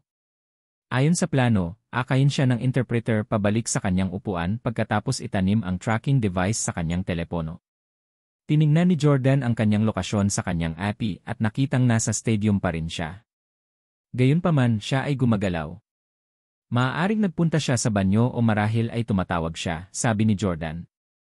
Sa una ay walang hinala si Salvatore, ngunit pagkaraan ng ilang minuto, muli siyang nagtanong, Mr. Jordan, nasaan si Miss Emily ngayon? Napatingin si Jordan sa kinatatayuan ni Emily. Nasa entrance siya ngayon ng venue. Aalis na ba siya? Hindi tama yon. Sobrang gusto niya si Ji Chang-wook. Walang dahilan para umalis siya. Maaga. Agad na kinuha ni Salvatore ang telepono para tawagan ang taong espesyal nilang itinanim para maupo sa likuran ni Emily sa audience. Hello Aaron, maaga bang umalis si Miss Emily? Sagot ni Aaron, siya nga. Pagkaalis ni Emily sa stage, dinala siya ng 2 security guard. Hindi mo ba inayos? Para masigurado ang kaligtasan ni Emily, lahat ng security guard sa venue ng concert ay espesyal na inayos ni Salvatore. Agad na nabalisa si Salvatore. Kailan ko pa siya pinaalis sa mga security guard? Sinong security guard ang kumuha sa kanya? Sinabi ni Aaron, hindi ko nakita ng malinaw. Napakadilim. Ibinaba ni Salvatore ang telepono at iniulat ito kay Jordan. Mr. Jordan, si Miss Emily ay dinala ng aming mga security guard, ngunit hindi ko sila inutusan na gawin yon. Tiningnan ni Jordan ang posisyon ni Emily sa kanyang ati. Pagkaalis ni Emily sa venue, ang bilis ng galaw niya. Ang bilis ay tumaas mula 80 kilometro hanggang 100 at pagkatapos ay isa-isa 0. Naku! Kinidnap si Emily. Maaaring i-record ng tracking device na ito ang bilis ng paggalaw ni Emily. Sigurado si Jordan na may nangyari kay Emily nang makita ang biglaang pagtaas ng takbo nito. Kung pinili ni Emily na umalis sa sarili niyang kagustuhan, hindi siya magdadrive ng napakabilis sa lungsod. Kunin mo ang kotse. Kailangan natin siyang sundan. Sabi ni Salvatore. Makalipas ang kalahating oras, sa isang abandonadong amusement park sa suburb ng Houston. Nakatali sa isang upuan si Emily na nakasuot ng pink na damit. Napatakip ang bibig niya, pinipigilan siyang sumigaw. Bigla siyang pinalibutan ng 5 hanggang 6 na mabangis na lalaki. Lumapit ang isang lalaking may buzz cut at inalis ang kanyang busal. Sa sandaling tinanggal niya ito, tumili si Emily. Tulong! Smack! Walang pakialam ang lalaking may buzz cut na babae siya. Sinampal niya ang cute at maselang mukha ni Emily. Anong sinisigaw mo? Kung patuloy kang sumigaw, babasagin ko yung bibig mo. Natulala si Emily. Siya ay pinoprotektahan ng mabuti ng kanyang kapatid mula pa noong siya ay bata pa. Kailan pa siya sinampal ng ganito? Hindi na siya naglakas loob na sumigaw. Tumulo ang luha sa kanyang mukha. Sa sandaling ito, isang medyo matambok na lalaki ang lumapit at mumiti. September, bakit ang bayolente mo sa magagandang babae? Umuso ang buzzcut na lalaki. August, don't tell me you have taken a fancy to this girl. Let me remind you, we're here on official business. Hindi mo kakayanin ang kahinatnan kapag sinira mo ang mga plano ng boss natin. Agosto, September. Ang mga ito ay malinaw na mga pangalan ng code at hindi ang kanilang mga tunay na pangalan. Hindi na nagsalita pa si August. Tumingin si September kay Emily. Ikaw ba si Emily? Agad naman itong tinanggi ni Emily. Hindi ako. Maling tao ang nahuli mo. Malamig na sagot ni September, hindi pa ako nahuli ng maling tao sa buhay ko. Emily, hayaan mo akong tanungin ka, nasaan ang kapatid mo at si Jemmy? Noon lang naintindihan ni Emily kung bakit siya kinidnap. Itinaas niya ang kanyang ulo at sinabing, wala akong kilala na Jemmy. Matagal nang nawawala ang kapatid ko, kaya hindi ko alam kung nasaan siya. Malamig na sinabi ni September, kung hindi mo alam, magiging malaya kaya si Jordan na mag-imbita ng isang South Korean idol sa Houston para hangaan mo. Natigilan si Emily. Anong sabi mo? Inimbitahan si Ji Chang-wook ni Jordan. Hindi niya akalain na may kinalaman ang kanyang idolo sa kanyang dating bayaw. Sabi ni September, paano pa kaya? Kung hindi espesyal na inayos ni Jordan ang concert na ito para sa kanya, makakapag-concert kaya si Ji Chang-wook para sa 10,000 tao sa Houston sa kanyang mahihinang pagkanta. Nasa ibaba ako ng stage at pinakinggan siyang kumanta ng 2 oras. Halos masira ang tenga ko sa narinig ko sa kanya. Anong klaseng kalokohan yan? Asar ni Emily. Bawal kang insultuhin si Ji Chang-wook. Tumawa si September. Bata, isa ka talagang layaw na bulaklak na gumugol sa buong buhay nito sa isang greenhouse. Nasiraan ka na ba? Mamamatay ka na at may mood ka pang ipagtanggol ang iba. Mas mabuting putulin mo na ang kalokohan at sabihin sa amin kung nasaan si Jemmy. Jeep ni Emily. Hindi ko alam. Galit na galit si September. Itataas na sana niya ang kamay para muling sampalin nang pigilan siya ni August. August, ano ang sinusubukan mong gawin? Tiningnan ni September si August na may nakamamatay na ekspresyon. Natawa si August at pinalaki si Emily, lalo na ang mahahabang binti nito. Halos maglaway na siya. September, sinabi ko na sa'yo na maganda siya. Huwag mo na siyang patulan. Sa tingin mo ba malalaman mo ang kinaroroonan ni Jemmy sa pamamagitan lang ng paghampas sa kanya? Ibinaba ni September ang braso niya at mumuso. Anong kasuklam-suklam na ideya ang mayroon ka noon, August? Idadroga mo ba siya tulad ng ginawa mo sa nauna? Pinagsalikop ang mataba niyang mga kamay, tumawa si August na may halik sa mukha. Bagaman ang aking pamamaraan ay kasuklam-suklam, kailangan mong aminin na ito ang pinakaangkop para sa magagandang babae. May inilabas si August sa kanyang bulsa. May pink na tableta sa loob. Bumilis ang tibok ng puso ni Emily nang makita ang tableta. Alam niya kung para saan ang tableta. Sa sobrang takot, bigla niyang pinagdikit ang kanyang mga binti. Ibinigay ang pink na tableta, sinabi ni August kay Emily na may masamang ngiti, "Halika, magandang babae, bibigyan kita ng masarap na makakain." Nakatali si Emily at napailing na lang. "Hindi, ayaw kong kainin ito." Napatingin si September sa takot na si Emily. "Emily, kung ayaw mong madumisan ng hayop na ito, mas mabuting sabihin mo sa amin ang kinaroroonan ni Jamie at ng kapatid mo." Hindi mabuting tao si August. May papakita ko sa iyo ang ginawa niya. With that, kinuha ni September ang phone niya at nakakita ng video. Pinatugtog niya ito para kay Emily. Ang video ay puno ng mga eksena na talagang hindi naangkop para sa mga bata. Ang babae sa video ay uminom ng tableta at nauwi sa ganito. "Kung ayaw mong madumisan ng hamak na ito, mas mabuting sabihin mo agad sa akin ang kanilang lokasyon." Inis na inis si August. "September, may problema ba sa'yo? Tinawag mo akong hayop at hamak.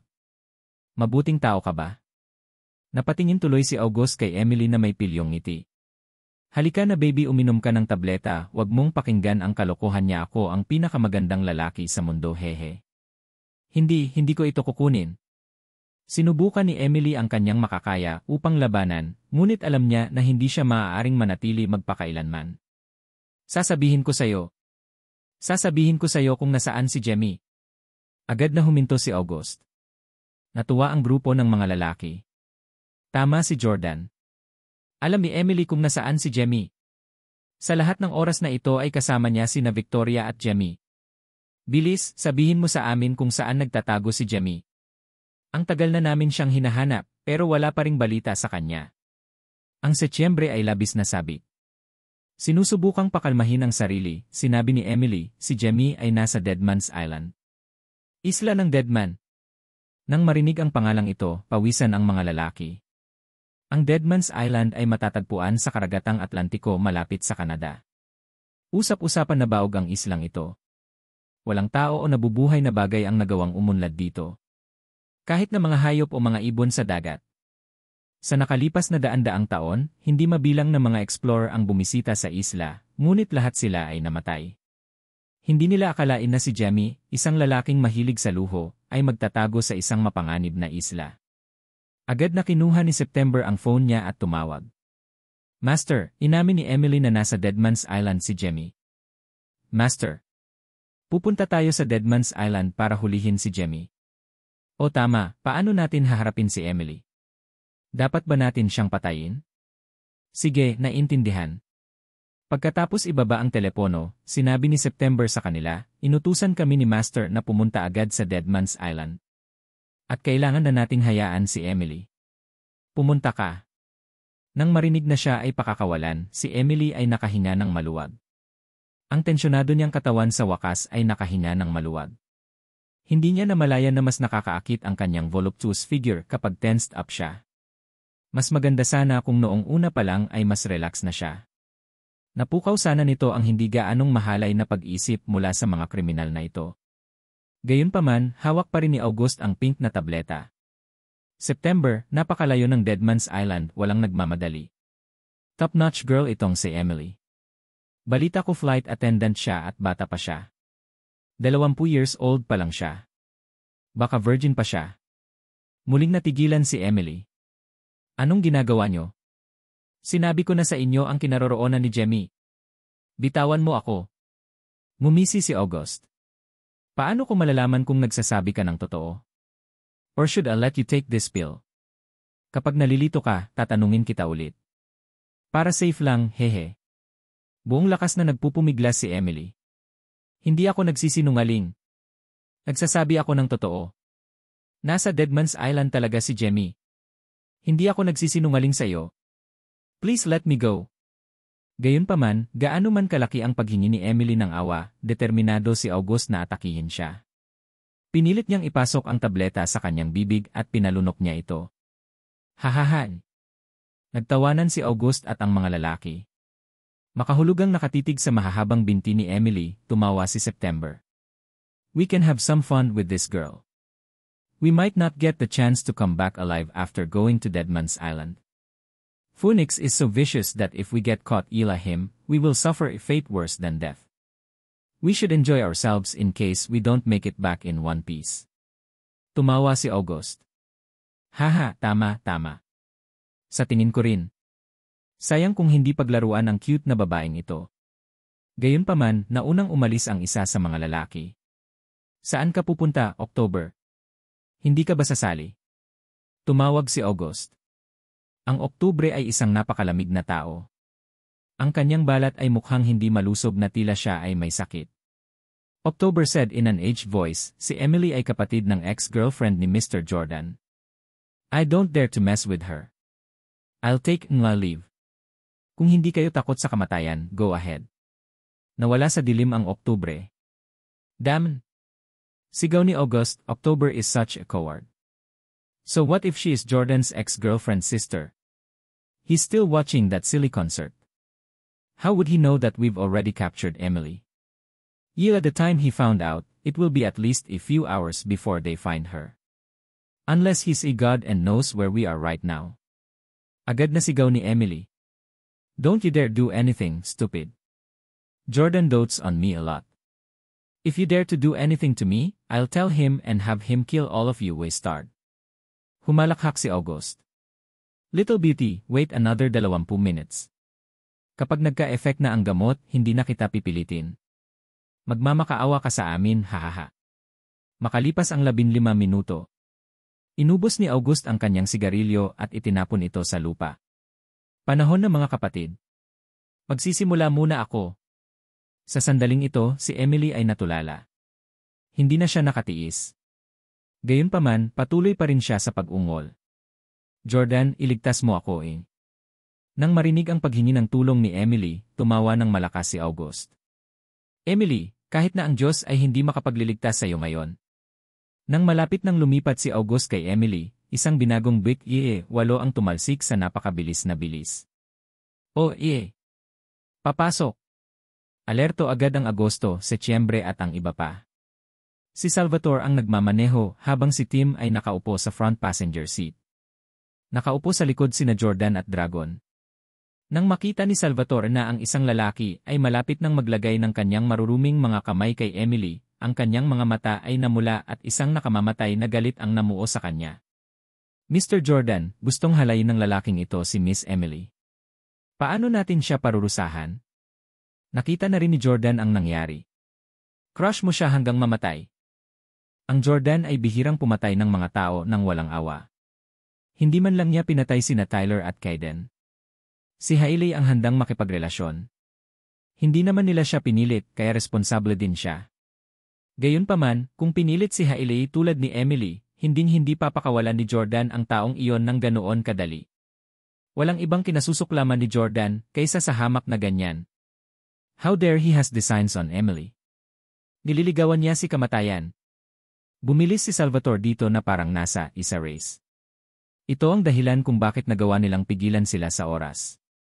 Salamat sa langit na hiniling ni Jordan sa interpreter na ilagay ang tracker sa case ng telepono ni Emily. Kung hindi, nadumisan si Emily ng mga bastos na ito. Roger!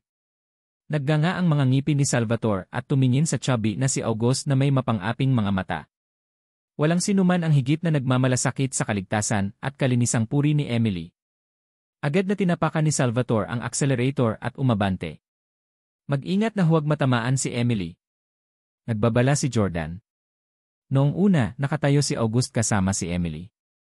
Gayunpaman, nang magmaneho si Salvatore, mabilis na gumulong si August sa gilid. Magandang umiwas. Pinihit ni Salvatore ang manibela at diretsong nag-charge noong Agosto. Bang! Isang malakas na kalabog ang sinundan ng sigaw ng isang lalaki. Inipit ni Salvatore si August sa pader. Agad na inutusan ni Jordan si Dragon, bukod sa kanya, may 3 pang lalaki. Ayusin mo sila dali. Gusto ko silang buhay. Ang layunin ng pagpatay ng dragon ay tumaas. Naiintindihan? Dumampot ng katana si Dragon at bababa na sana. Gayunpaman, makakalabas si Dragon sa kotse na unang lumabas si Salvatore sa driver's seat. Hindi pa rin naaalis ang galit niya kahit napatay na niya si August. Lumapit si Salvatore para hampasin at isumpa ang katawan ni August. You little wizard. How dare you rip Miss Emily's skirt? I'm going to smash your pig face. Hindi makayanan ni Salvatore ang pag-iisip ng ibang lalaki maliban kay Jordan na hawakan si Emily. Kahit na pinatay na niya si August, pakiramdam niya ay hindi pa rin ito sapat. Sa sandaling ito, si September at ang iba pa ay medyo natakot. Ang kanilang kasama ay pinatay ng ganoon lang. Wala silang ideya kung gaano kalakas si Salvatore at ang kanilang pag-ingat sa kanya ay mabilis na tumataas. Sino ka? Hiling ni September. Galit pa rin si Salvatore. Ang pambubugbog sa isang patay ay hindi kasing-kasya ng pambubugbog sa isang buhay. Salvatore. Kaagad na kinuha ni September ang isang brick at sinisingil noong Setyembre. Gayunpaman, sinipa ni September si Salvatore sa lupa. Si Salvatore ay nasa lansangan ng maraming taon at ang pisikal na pakikipaglaban ay isa sa kanyang pinakamahusay na mga kasanayan.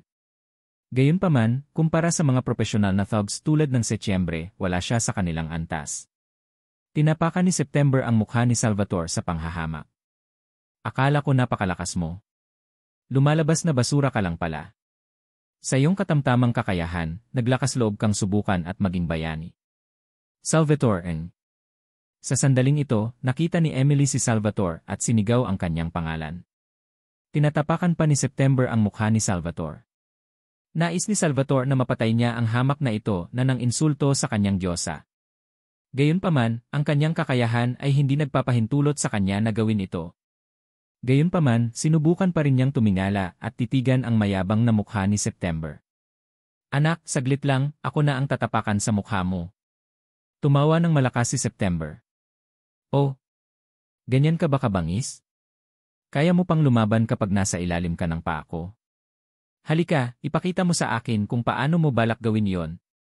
Tiningnan ni Salvatore ang buwik ire 8. Napagtanto ni September na may ibang tao sa kotse. Napakakapal at madilim ang mga bintana ng sasakyan. Walang sinuman ang hindi makakita sa loob. Ang tanging nakikita lang nila ay ang refleksyon sa salamin. Kaya naman, hindi na malaya ni September na may iba pa sa loob. Naging mainat si September. Mga kapatid, ingat kayo, may ibang tao sa sasakyan. Umiti ang mga tauhan niya. Mga motley crew lang sila. Kahit 1-0 sasakyan ang dumating, hindi sila ang makakapareha natin. Natawa din si September. Tama yan. Sigaw ni September sa Vic, Shoals, do you dare to come out? Takot na takot ka ba na umihi ka ng pantalon? Pinatay mo si August. Ngayon, lahat ng tao sa Vic ay mamamatay. Sa sandaling ito, lumabas ang dragon na may taas na 1.3 metro. Nakaponytail ang kanyang buhok at nakasuot siya ng itim na shirt. Kitang-kita ang kanyang malalakas na kalamnan at astig na mga tatoo. Isang makintab na katana ang nasa kamay niya. Sino ang tinatawag mong Shoal?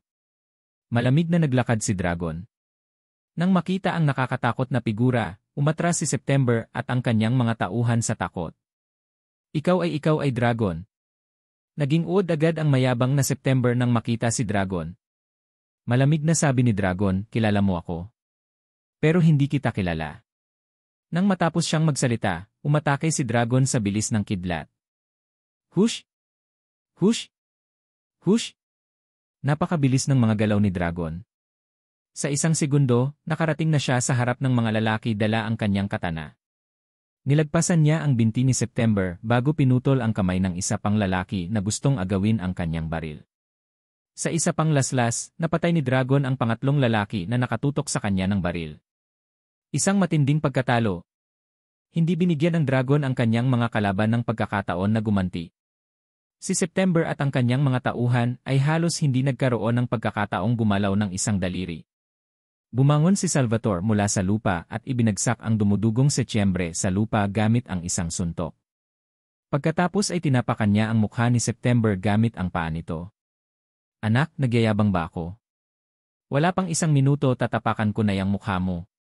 Sa sandaling iyon, bumaba sina Jordan at Tim sa kotse. Maaaring si Jordan mismo ang nagpasuko sa tatlong lalaki. Gayunpaman, kasama si Dragon, hindi na niya kailangang gawin ang mga bagay na iyon sa kanyang sarili. Lalong kinilabutan si September nang makita niyang naglalakad si Jordan. Sa halip, naglakad si Jordan kay Emily at kinalagan ito. Emily, okay ka lang? Malabo ang mga mata ni Emily habang hawak ng dalawang kamay si Jordan. Jordan, sa wakas nandito ka na. Alam kong ililigtas mo ako. Tinapik ni Jordan ang ulo ni Emily at inaliw siya. Emily, ayos lang. Nandito ako. Hindi ko hahayaang may mangbuli sa'yo. Matapos siyang aliwin, inutusan ni Jordan si Salvatore. Tulungan si Emily na bumalik sa kotse. Samantala, naglakad si Jordan patungo kay September at ang lalaking katabi niya. Tanong niya, sino ang nagpadala sa inyo? Bakit mo inagaw si Emily? Biglang may kakaibang ekspresyon sa mukha ang dalawang lalaki. Ilang sandali pa, pareho silang nagsuka ng dugo at bumagsak sa lupa. Mr. Jordan, kinagat nila ang kanilang mga dila at nagpakamatay. Sabi ni Dragon. Damn it, eh. Hindi inaasahan ni Jordan na mag-exist ang mga loyal hitmen. Pinili nilang magpakamatay para hindi malantad ang pagkakakilanlan ng kanilang amo. Inihatid na ni Salvatore si Emily pabalik sa sasakyan ngunit bigla itong nasagasaan. Hinawakan niya ang manggas ni Jordan at patuloy na sumigaw, Mr. Jordan, masamang balita, masamang balita. Miss Emily. Anong nangyari sa kanya? Sinabi ni Salvatore, mukhang nadroga siya. Ano? Pinagmasdan ng mabuti ni Jordan si Emily at napagtanto niyang namumula ang pisngi at magulo ang damit. Medyo out of sort ang itsura niya. Jordan. Masama ang pakiramdam ko, eh. Hinawakan ni Emily ang kamay ni Jordan habang nagpupumilit na magsalita. Inalo siya ni Jordan, Emily, huwag kang matakot. Mayroon akong panlunas dito. Magiging maayos ka pagkatapos uminom ng antidote. Inilabas ang kahon ng gamot na ibinigay sa kanya ng kanyang pamilya, hinanap ni Jordan ang panlunas sa karaniwang mga gamot sa kalye na ibinebenta sa merkado. Eto, lunukin mo. Personal na pinakain ni Jordan si Emily. Humigop siya ng soda at nilunok ang antidote. Nang makitang namumula at uminit ang katawan ni Emily, inutusan ni Jordan si Salvatore. Ay-on ang air conditioner sa kotse sa maximum. Nagmamadaling inayos ni Salvatore ang aircon. Sa sandaling ito, sinabi ni Dragon, Guro, naayos ko na ang isang taong haharap sa mga bangkay. Hindi tayo dapat magtagal dito. Kailangan nating umalis sa eksena sa lalong madaling panahon. Tumango si Jordan. Kung tutuusin, may ilang nasawi. Bagamat tatlo sa kanila ay nagpakamatay, si Jordan at ang kanyang mga tauhan ay malalagay pa rin sa gulo kapag sila ay nakita. Sumakay si Jordan at ang iba pa sa sasakyan. Pinalayas sila ni Salvatore at bumalik sa gitnang distrito ng Houston. Habang nagmamaneho si Salvatore ay patuloy na pinagmamasdan ang kalagayan ni Emily sa pamamagitan ng rearview mirror. Tanong ni Salvatore, Mr. Jordan, gaano katagal magkakabisa ang antidote? Sinabi ni Jordan, karaniwan itong tumatagal ng 5 minuto. Sabi ni Salvatore, 6.5 minuto na ang nakakaraan mula nang bigyan mo siya ng antidote. Ngunit sa paghusga sa ekspresyon ni Miss Emily, tila hindi pa rin siya komportable. Napatingin si Jordan kay Emily. Mukhang hindi bumuti ang kalagayan niya. Emily, gumaan na ba ang pakiramdam mo? Matapat na umiling si Emily. Hindi mukhang walang epekto ang antidote. Ano? Paano ito magiging hindi epektibo? Ang Stiles ay nagbigay kay Jordan ng antidote na ito. Nasubukan na niya ito noon at dapat ay napakabisa nito laban sa mga tipikal na gamot sa kalye na ibinebenta sa merkado. Bakit hindi naging epektibo pagdating kay Emily? Maliban kung ang knockout na gamot na ginamit kay Emily ay hindi isang ordinaryong gamot. Sabi ni Dragon, Master, ang iyong gamot ay espesyal na gawa ng pamilya. Mas mataas ito kaysa sa mga normal na antidotes na nasa merkado. Imposibleng hindi ito epektibo. Maliban kung, syempre, ang gamot na ginamit nila ay napaka-advanced din. Pwede ba? Sa sandaling iyon, parehong tao ang naisip ni na Dragon at Jordan. Just? Walang gaanong tao sa mundong ito ang maaaring magkaroon ng gamot na kahit si Jordan ay hindi kayang kontrahin. Hindi sinubukan ni Jordan na pag-isipang mabuti ang tungkol dito ngayon. Ang kanyang kasalukuyang pangunahing prioridad ay upang malutas ang problema ni Emily. Si Emily ay nag-init at nalilito. Ang gamot ay may malakas na aphrodisiacal effect at ngayon, nakaupo siya sa likod na hanay kasama sina Jordan at Dragon. Lubhang hindi komportable ang pakiramdam niya. Biglang sinabi ni Emily, Jordan, inimbitahan mo ba si Ji Chang-wook lalo na para sa akin? Tumango si Jordan. Alam kong gusto mo siya, kaya niyaya ko siyang mag-concert para lang maakit ka. Pasensya na. Kung hindi dahil sa akin, hindi ito mangyayari at ngayong nasa masamang kalagayan ka, ako ang mananagot. Handang gawin ni Jordan ang maraming bagay para kay Emily. Magbubuhos pa siya ng dugo para sa kanya. Ngunit paano siya, bilang kanyang bayaw, makakatulong sa kanya sa gayong mga bagay? Biglang nahihiya si Emily habang bumulong, Jordan, pwede. Nang makitang medyo nahihiya si Jordan, nagtanong si Jordan, gusto mo bang may gawin si Ji Chang-wook para sa'yo? Sabihin mo sa akin. Tinanggap niya ang pera ko at gagawin niya ang lahat para sa'yo basta't hilingin ko. Lalong namula ang mukha ni Emily. Pwede mo ba akong ipadala sa kanya? Natigilan si Jordan. Ngayon? Tumango si Emily. Sa ngayon, dapat ay natapos na ni Ji Chang-wook ang kanyang konsyerto at bumalik sa hotel. Ngunit paano haharapin ni Emily ang sinuman sa kanyang kasalukuyang estado? Baka gusto ni Emily na. Tanong ni Jordan, pinaplano mo bang kasama si Ji Chang-wook? Sabi ni Emily sa nahihiyang boses, si Ji Chang-wook ang idol ko. Kung siya ang una kong lalaki, ako matatanggap ko Hindi. Talagang hindi. Biglang nabaliw si Salvatore at sumigaw, Emily, hindi mo makakasama ang South Korean na iyon. Paano magiging karapat-dapat ang taong iyon para sa'yo? Mariin akong tumututol. Si Tim ay labis ding nalungkot. How can we let that South Korean benefit like this? Binigyan namin siya ng napakaraming pera, inayos ang isang concert para sa kanya at ngayon, inaalok pa namin siya ng isang top-grade beauty. On what grounds? Nasa dilema si Jordan. Ayaw din niyang mag-alok ng magandang babae tulad ni Emily sa isang dayuhang estranghero.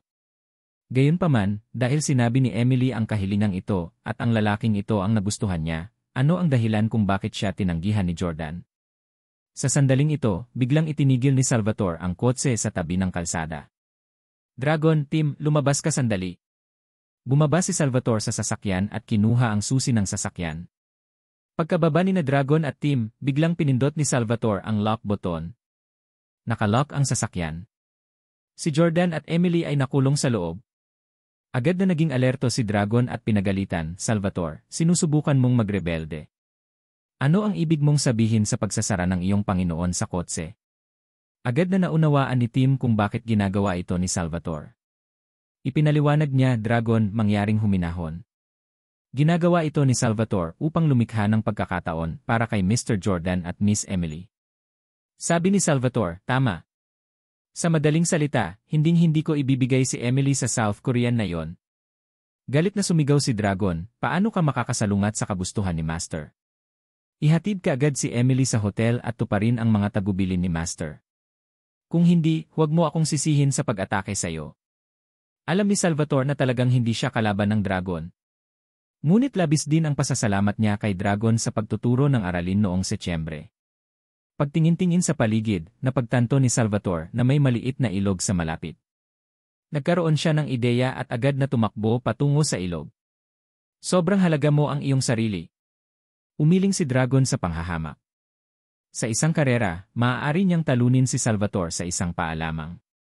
Gaya ng inaasahan, naabutan ni Dragon si Salvatore sa loob lamang ng 2 hakbang at sinipa siya sa lupa. Gayunpaman, hindi niya inaasahan na itatapon ni Salvatore ang mga susi ng kotse sa malayo. Splash! Ang mga susi ng sasakyan ay itinapon sa ilog. Sa napakadilim na gabi, imposibleng mahanap ang mga susi na yon. How dare you? Hindi ko alam kung bakit ka pinananatili ni Master sa kanya ng napakatagal. Sinaway ni Dragon si Salvatore. Pareho silang mga subordinate ni Jordan, ngunit sumailalim si Dragon sa mahigpit na pagsasanay ng mga steel sa loob ng maraming taon. Ang pinakamahalagang bagay ay katapatan.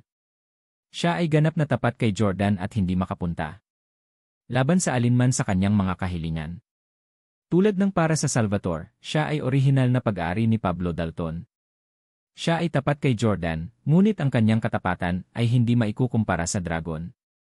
Kinuha ni Dragon ang kanyang cellphone, tinawagan si Jordan. Guro, inihagis ni Salvatore ang susi ng kotse sa ilog. Gusto mo bang buksan ko ang bintana sa harap at iligtas kayo? Hindi. Boses ng babae sa kabilang dulo,